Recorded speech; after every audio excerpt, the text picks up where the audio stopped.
2020 is over, football season and year in all. And boy, it was a bad one. So many bad things happened all year long, but the very worst thing, I think we can all agree on this, by far, it's not even close, was having to watch the Minnesota Vikings. So today, we're going to break down the three main symptoms of what made the Minnesota Vikings so bad in 2020. So let's start off with the building blocks of the team, and that is the entire offseason. Oh, let's slow that down. Just talk about the free agency part, because of course the draft was pretty good. But going into the offseason, we knew that we were going to have some roster turnover, and the Vikings were going to have to make some rough decisions, and boy, it's like they made the worst decisions they could have. So let's start off by talking about the big one, that is not being able to keep either of the three starting corners of last year, whether it was Rhodes, Mackenzie Alexander, or Trey Waynes. We had to keep one of the three. Yeah, we weren't going to keep all of them. Most likely not going to keep two of them, but we had to keep at least one, so that we knew we were going to draft a cornerback high. We ended up going two, and having a veteran on the roster that could have good playing time, not named Mike Hughes or Holton Hill, to actually coach these guys and make them better. That would make the team of a whole a lot better. My pick would have been Trey Waynes. He would have been a great pair with Dantzler on the outside, and then Gladney on the inside would make a great tandem in the future. But hey, here we are.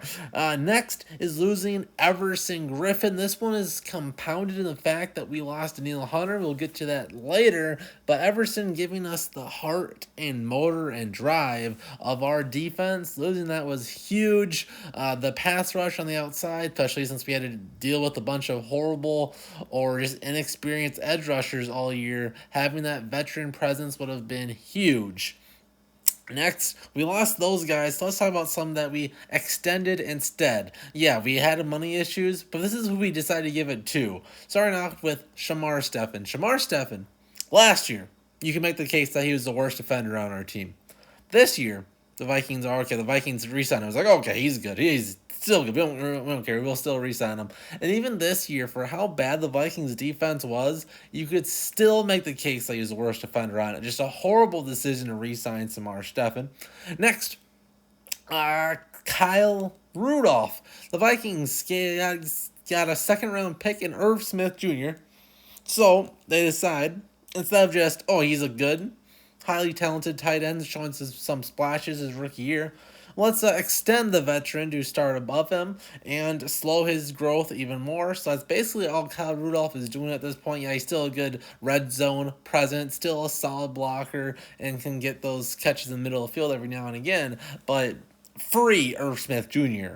And then 3, here's the big one, re-signing Kirk Cousins. This move was made to lower our salary cap for 2019 or going into the 2020 season, but it was a really short-minded decision, as of course it locks us down into a long contract for couple more years. So instead of just being in cap hell last year, now we're going to be in cap hell the next 2 years. And we're stuck with a above average-ish to good quarterback. Yeah, he's good and honestly probably more or less worth the contract. But the issue is that now all of a sudden there's quarterbacks like Deshaun Watson and all these other quarterbacks that could potentially be on the move. And now the Vikings are locked down with Kirk Cousins. We are not a serious player in any of those negotiations. And then let's talk about one more player that we signed in free agency, and that is veteran receiver Tajae Sharpe. Now, Tajae Sharpe, the guy that we were thinking would be the number 2, maybe even number 3 receiver going into the year, and all I ended up doing was basically taking playing time away from Justin Jefferson in the beginning of the year, and basically ended up not doing a damn thing. It was hard enough to find a picture of him in a Vikings jersey for this video, I'll tell you what. And then lastly, losing Linval Joseph. Now this one, made sense. He was declining, and the Vikings saw a free agent that could replace him, and that brings me to number two, injuries and COVID. And this isn't how COVID affected the team without fans and whatnot, because almost every team had to deal with that, so that basically evened out. But just the COVID protocol and players that could opt out. So the Vikings were extraordinarily unlucky when it came to injuries or just players not playing because of COVID this year. So starting off with players that didn't play a single snap. And number one, going off of Linval Joseph, is Michael Pierce. Now, Linval was, declining, but still a huge part of our success. And Michael Pierce would have filled it in a tremendous way. And he would have directly helped in the run game, but also indirectly would have significantly helped in the passing game.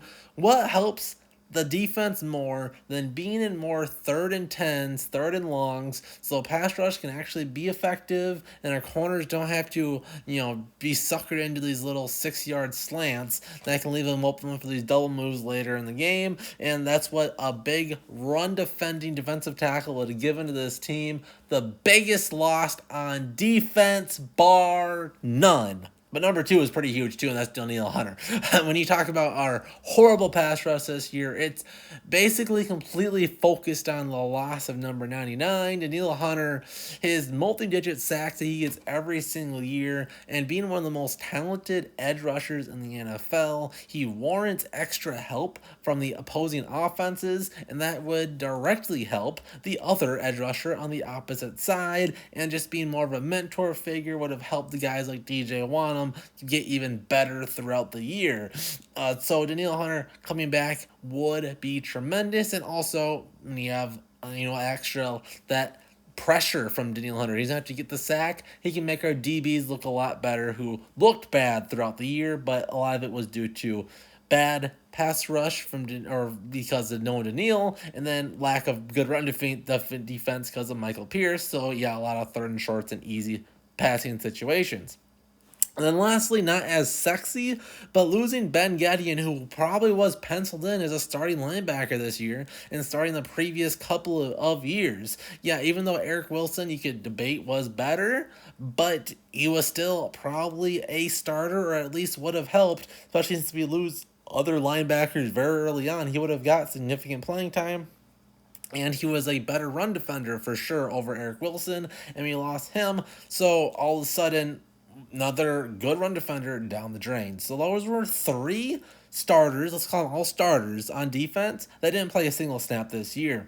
Moving on to players that didn't play that were out a significant amount, maybe played a little bit, but for the majority of the year were out. Starting with Holton Hill, who is a starting cornerback, a very talented undrafted rookie. Yeah, he is off the field stuff, probably wouldn't kick him out regardless, but hey, it would have been a good veteran-ish presence to have at the beginning of the year. Next, Mike Hughes, who quickly turned into one of the most disappointing young players the Vikings have ever had.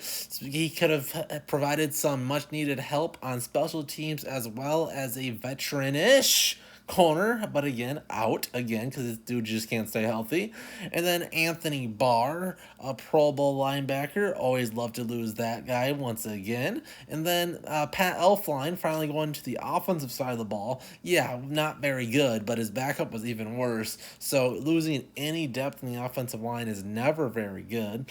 And so yeah, another starter. And then the last stretch is just a couple of guys that got hurt during the final stretch of the year. Yeah, they played the majority of it, but when you lose them, when the Vikings were still in the playoff hunt, and also you just lose these guys, starting with Eric Kendricks, you can make the case was the best defender the Vikings had this year, and losing him when the Vikings defense was so on the edge of being pathetic. You lose Eric Kendricks, and then Alvin Kamara just runs for 800 yards against you, and then you lose Kyle Rudolph, which, as we said, not a big deal. It basically just showed how much Irv Smith and Conklin are at least on the same level as Kyle Rudolph, but you can make the case that he's even better. So at the very end of the year, the Vikings lost 2 out of the 4 starting defensive linemen, all 3 linebackers, both starting corners. So that's 7 out of 11 defensive starters missed at least a decent amount of time, the vast majority out the majority of the season. Yeah, only 2 players on offense, so yay, only 2 players, woohoo! But that turns out to be 9 out of 22 starters out the majority of the year.